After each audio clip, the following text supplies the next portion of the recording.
देश में तीसरी बार बनेगी मोदी सरकार, एनडीए का आंकड़ा 400 के पार जा सकता है, India TV CNX exit poll का अनुमान। 543 सीटों में एनडीए को मिल सकती हैं 371 से 401 सीटें, बीजेपी को 319 से 338 सीटें मिलने का अनुमान। इंडिया टीवी सीएनएक्स एग्जिट पोल के मुताबिक इंडिया अलायंस को 109 से 139 सीटें मिल सकती हैं, अन्य के खाते में जा सकती हैं 28 से 38 सीटें।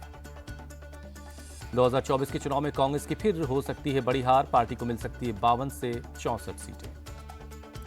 बिहार के सीएम नीतीश कुमार की पार्टी जेडीयू को मिल सकती है 11 से 13 सीटें, लालू यादव की पार्टी आरजेडी को 2 से 4 सीटों पर करना पड़ सकता है Santosh. India TV CNX exit poll का अनुमान, अखिलेश यादव की समाजवादी पार्टी को 10 से 14 सीटें मिल सकती हैं।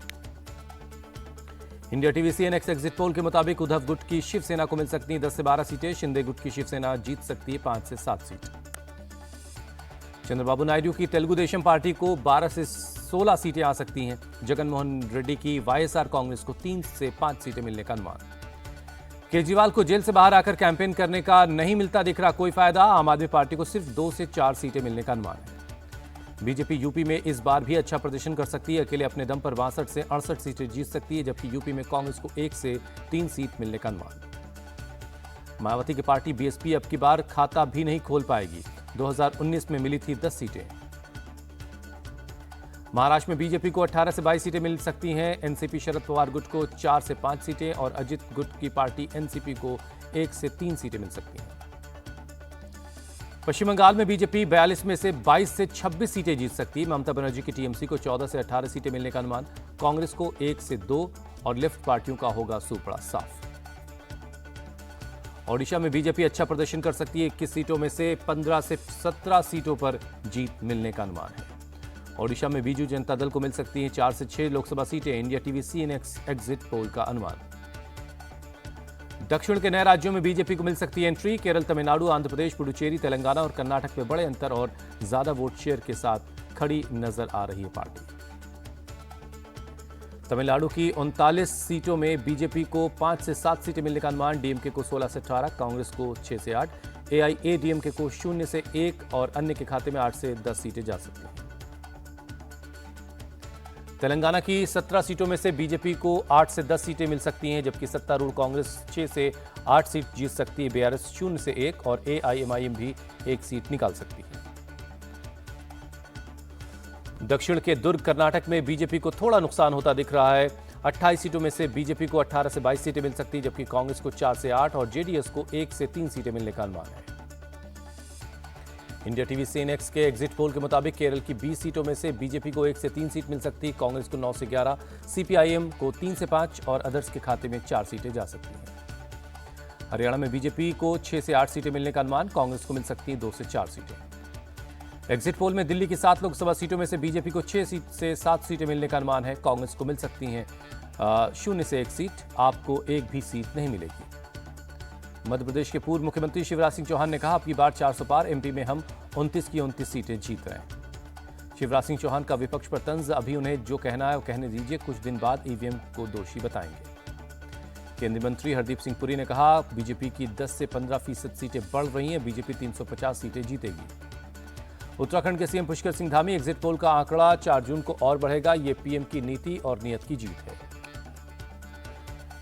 राजस्थान के सीएम भजन लाल शर्मा ने कहा, देश की जनता जानती है, मोदी जो कहते हैं वो करते हैं, हम 400 के पार जाएंगे। एग्जिट पोल पर बोले केंद्रीय मंत्री गिरिराज सिंह, पीएम मोदी की विश्वसनीयता और विपक्ष के असली चेहरे को लोग जान गए हैं। गिरिराज सिंह का कांग्रेस पर निशाना, कहा वो 4 जून को भी यही कहेंगे कि ईवीएम खराब है, ये जनता का फैसला नहीं है, उन्हें सिस्टम और देश के लोकतंत्र पर भरोसा नहीं। बिहार के डिप्टी सीएम विजय सिन्हा ने एग्जिट पोल पर कहा, पीएम मोदी की गारंटी पर लोगों को विश्वास है और उस विश्वास का बटन दबाकर लोगों ने कमल खिलाया। एग्जिट पोल पर बोले केंद्रीय मंत्री धर्मेंद्र प्रधान, पीएम मोदी की डंका देश में ही फिर से बज रहा है। एग्जिट पोल पर आप नेता संजय सिंह ने कहा, यह एग्जिट पोल बीजेपी के दफ्तर में तैयार किया गया है, जनता का एग्जिट पोल में इंडिया गठबंधन को मिलेगी 295 से ज्यादा सीटें। उद्धव ठाकरे की पार्टी के प्रवक्ता आनंद दुबे ने कहा, एनडीए 3 से 4 दिन खुश होले, इंडिया अलायंस 295 से ज्यादा सीटें जीत रहा है। तमिलनाडु बीजेपी के अध्यक्ष के अन्नामलाई ने कहा, दक्षिण के लोगों ने पीएम मोदी के साथ खड़े होने का फैसला कर लिया है, इंडिया गठबंधन ने प्रचार में सिर्फ उत्तर दक्षिण किया। कांग्रेस नेता शशि थरूर ने एग्जिट पोल पर उठाया सवाल, कहा 4 जून को सही आंकड़ा पता चलेगा। एग्जिट पोल पर कर्नाटक कांग्रेस अध्यक्ष डीके शिवकुमार बोले, मुझे किसी एग्जिट पोल पर विश्वास नहीं है। डीके शिवकुमार ने दावा किया, कहा मैं विश्वास के साथ कह रहा हूं कि हम कर्नाटक में दोहरे आंकड़े को पार करेंगे। कांग्रेस नेता प्रियांक खड़गे ने जीत का जताया भरोसा, कहा हमें जनता के पोल का इंतजार करना चाहिए। राजस्थान के डिप्टी सीएम प्रेमचंद्र बैरवा बोले, 4 जून को बीजेपी के पक्ष में आएंगे नतीजे। एग्जिट पोल पर बीआरएस के कार्यकारी अध्यक्ष केटीआर ने कहा, हम एग्जैक्ट पोल का इंतजार कर रहे हैं। एग्जिट पोल पर जम्मू कश्मीर बीजेपी अध्यक्ष रविंद्र रैना बोले, बीजेपी के नेतृत्व में एनडीए को भारी बहुमत मिल रहा है। रविंद्र रैना का बयान, देश की जनता ने तीसरी बार पीएम मोदी पर असीम भरोसा किया है। यूपी के डिप्टी सीएम ब्रजेश पाठक का बयान, बोले एग्जिट पोल ने दिखा दिया, बीजेपी प्रचंड बहुमत के साथ तीसरी बार पीएम मोदी के नेतृत्व में सरकार बनाने जा रही है। एग्जिट पोल पर बोले ब्रजेश पाठक, उत्तर प्रदेश में हमें 80 की 80 सीटें मिलेंगी। एक तरफ चुनाव बीजेपी जीत रही है। अरुणाचल प्रदेश और सिक्किम विधानसभा चुनाव के लिए वोटों की गिनती आज होगी। अरुणाचल की 60 और सिक्किम की 32 सीटों पर हुआ है चुनाव। बीजेपी ने चुनाव आयोग से आरजेडी सुप्रीमो लालू यादव के खिलाफ शिकायत की। आरजेडी के चुनाव चिन्ह वाला गमछा लेकर मतदान केंद्र में जाने का लगाया आरोप, चुनाव आचार संहिता का उल्लंघन बताया। बीजेपी अध्यक्ष जेपी नड्डा बीजेपी महासचिवों के साथ करेंगे बैठक। लोकसभा चुनाव की नतीजों की तैयारियों को लेकर बैठक होगी। कांग्रेस अध्यक्ष मल्लिकार्जुन खड़गे की पार्टी के सभी कैंडिडेट के साथ आज करेंगे मीटिंग, वोट काउंटिंग पर करेंगे चर्चा। दिल्ली में कांग्रेस चीफ मल्लिकार्जुन खड़गे हुई इंडिया अलायंस की बैठक। सोनिया गांधी, राहुल गांधी, अरविंद केजरीवाल, तेजस्वी यादव भी शामिल हुए। बैठक में शरद पवार, अखिलेश यादव, फारूक अब्दुल्ला, कल्पना सोरेन, महबूबा मुफ्ती समेत लेफ्ट के नेता भी शामिल हुए। इंडिया अलायंस की करीब 2.5 घंटे बैठक चली। काउंटिंग समेत चुनाव से जुड़े कई मुद्दों पर बातचीत हुई। मीटिंग खत्म होने के बाद इंडिया अलायंस के नेताओं ने दिखाया विक्ट्री साइन। कांग्रेस चीफ खड़गे बोले, हम एकजुट हैं। कांग्रेस अध्यक्ष मल्लिकार्जुन खड़गे ने जताया अनुमान, कहा इंडिया अलायंस कम से कम 295 सीटें जीतेगा। मीटिंग में पीएम फेस पर नहीं हुई चर्चा। आरजेडी नेता तेजस्वी यादव बोले, इस पर बाद में बात होगी। कांग्रेस अध्यक्ष मल्लिकार्जुन खड़गे का सुझाव, बोले केंद्रीय मंत्री प्रहलाद जोशी राहुल को अगर पहले पीएम कैंडिडेट बताते तो सीटें और कम हो जाती। मल्लिकार्जुन खड़गे के 295 सीट वाले बयान पर बोले हरदीप सिंह पुरी, ये मुंगेरी लाल के सपनों जैसा है। कांग्रेस नेता जयराम रमेश का गृहमंत्री अमित शाह पर आरोप, कहा जिला कलेक्टर्स को धमका रहे हैं अमित शाह। 7वें चरण में 62% से ज्यादा मतदान हुआ। 8 राज्य और केंद्र शासित प्रदेशों की 57 सीटों पर वोटिंग हुई। चुनाव अच्छी तरह पूरा करवाने पर पीएम मोदी ने चुनाव आयोग की तारीफ की। पीएम ने सुरक्षा बलों के प्रति भी आभार जताया। चुनाव के सभी भागीदारों को पीएम मोदी ने दिया कहा शुक्रिया। नारी और युवा शक्ति का आभार जताया। मतदान खत्म होने पर चुनाव आयोग ने जताया आभार। मतदान कर्मियों, सुरक्षा बलों समेत सभी को सहयोग के लिए शुक्रिया कहा। पीएम मोदी का 45 घंटे का मेडिटेशन शनिवार को खत्म हुआ। कन्याकुमारी के विवेकानंद रॉक मेमोरियल में लगा रहे थे ध्यान साधना खत्म करने के बाद संत तिरुवल्लुवर की प्रतिमा के पास पहुंचे पीएम, माल्यार्पण कर श्रद्धांजलि दी। बिहार के मसौड़ी में बीजेपी उम्मीदवार रामकृपाल यादव की गाड़ी के आगे एक युवक ने हवाई फायरिंग की। रामकृपाल पूरी तरह सुरक्षित हैं। बिहार में इस चुनाव में महिला मतदाताओं ने पुरुषों की तुलना में ज्यादा वोटिंग की है। पुरुषों ने 53%, जबकि महिलाओं ने 61% मतदान किया। दिल्ली के सीएम अरविंद केजरीवाल आज तिहाड़ जेल में करेंगे सरेंडर। केजरीवाल को कोर्ट से नहीं मिले राहत। सीएम केजरीवाल की अंतरिम जमानत बढ़ाने का मामला, राउज एवेन्यू कोर्ट में हुई सुनवाई। कोर्ट 5 जून को सुनाएगा अपना फैसला। सुनवाई के दौरान ईडी ने कोर्ट में दलील दी, कहा अगर मेडिकल टेस्ट की जरूरत पड़ी तो एम्स समेत किसी भी अस्पताल में ले जाएंगे।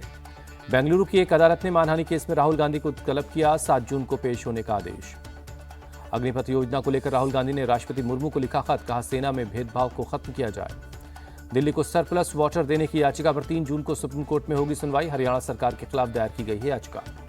दिल्ली सरकार के आरोप पर बोले हरियाणा के सीएम नायब सैनी, समझौते से ज्यादा पानी दिया जा रहा है। सीतापुर में रोडवेज बस में लगी भीषण आग, देखते ही देखते बस आग का गोला बन गई। शॉर्ट सर्किट की वजह से आग लगने की आशंका। हादसे में किसी के घायल होने की खबर नहीं है। दमकल की टीम ने कड़ी मशक्कत के बाद आग बुझा दी। भोपाल के एमपी नगर में एक इमारत में बीती रात भीषण आग लग गई। फायर ब्रिगेड की 10 गाड़ियों ने आग पर काबू पाया। जिस इमारत में आग लगी वहां भोपाल का मशहूर मिलन रेस्टोरेंट है। हालांकि आग रेस्टोरेंट में नहीं लगी, आग इमारत के टॉप फ्लोर पर लगी थी। रात होने की वजह से कोई जनहानि नहीं हुई। शॉर्ट सर्किट की वजह से आग लगने की आशंका है। गुजरात के मेहसाणा में स्क्रैप गोदाम में लगी आग, किसी के हताहत होने की खबर नहीं है। एमपी के श्योपुर में दर्दनाक हादसा, नाव डूबने से 5 बच्चों समेत 7 लोगों की मौत। बेंगलुरु में भारी बारिश ने बढ़ाई लोगों की परेशानी, कई घरों में घुस गया है बारिश का पानी। भारी बारिश के बाद सड़कों पर सैलाब जैसा दिखा नजारा, सड़क यातायात प्रभावित हुआ। हरियाणा के सिरसा में बीती शाम हुई भारी बारिश, लोगों को गर्मी से कुछ राहत मिली है। बारिश की वजह से कई जगहों पर जल भराव हुआ, आने जाने में लोगों को हुई परेशानी। झारखंड के जामताड़ा समेत कई इलाकों में हुई भारी बारिश, कई जगहों पर पेड़ गिरने की भी खबर है। आंध्र प्रदेश के ईस्ट गोदावरी जिले में तेज हवाओं के साथ भारी बारिश हुई, सैकड़ों पेड़ उखड़ गए। उत्तराखंड 4 धाम यात्रा के लिए ऑफलाइन रजिस्ट्रेशन शुरू हो गए हैं, हरिद्वार में कतारों में नजर आए श्रद्धालु। अमरनाथ यात्रा को लेकर उधमपुर में एनडीआरएफ कर्मियों को दी गई स्पेशल ट्रेनिंग, 29 जून को 19 अगस्त तक ये यात्रा चलेगी। मई में जीएसटी कलेक्शन में 10% का इजाफा हुआ है, 1 करोड़ 73 लाख के पार पहुंचा आंकड़ा। सुनीता विलियम्स के साथ बोइंग के स्टार लाइनर का प्रक्षेपण उड़ान भरने से कुछ मिनट पहले रद्द किया गया, अंतरिक्ष के लिए भरने वाली थी उड़ान। अमेरिका में T20 वर्ल्ड कप का हुआ आगाज, ओपनिंग मुकाबले में अमेरिका और कनाडा की टक्कर, दोनों टीमें पहली बार विश्व कप में हिस्सा ले रही हैं। T20 वर्ल्ड कप में वेस्टइंडीज और इंग्लैंड सबसे ज्यादा 2-2 बार चैंपियन बने हैं। भारत, ऑस्ट्रेलिया, पाकिस्तान और श्रीलंका ने एक-एक बार खिताब अपने नाम किया है। T20 वर्ल्ड कप में आज एक दूसरे मैच में वेस्टइंडीज और पापुआ न्यू गिनी आमने सामने होंगे। गुयाना में रात 8 बजे से खेला जाएगा मैच। T20 वर्ल्ड कप में 4 ग्रुप में 20 टीमें हिस्सा ले रही हैं, हर ग्रुप में 5-5 टीमों को शामिल किया गया है। अमेरिका में भारत की जीत से शुरुआत, T20 वर्ल्ड कप के प्रैक्टिस मैच में बांग्लादेश को 7 रनों से हराया। भारत ने पहले खेलते हुए 183 रनों का लक्ष्य दिया, बांग्लादेश की टीम 9 विकेट पर 122 रन ही बना पाई। भारत की तरफ से अर्शदीप सिंह और शिवम दुबे ने 2-2 विकेट लिए, बुमराह समेत 4 खिलाड़ियों को 1-1 विकेट मिला।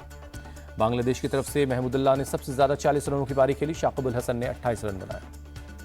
भारत की तरफ से ऋषभ पंत ने 53 रनों की पारी खेली, हार्दिक पांड्या ने नाबाद 40 और सूर्य कुमार यादव ने 31 रन बनाए। बांग्लादेश की तरफ से महमूदुल्लाह समेत 4 खिलाड़ियों ने 1-1 विकेट लिए, ऋषभ पंत रिटायर्ड आउट हुए। दिनेश कार्तिक ने क्रिकेट के सभी फॉर्मेट से लिया संन्यास। कार्तिक ने 39वें बर्थडे पर ऐलान किया, हमारे महान खेल के सभी प्रशंसकों का बहुत बहुत शुक्रिया।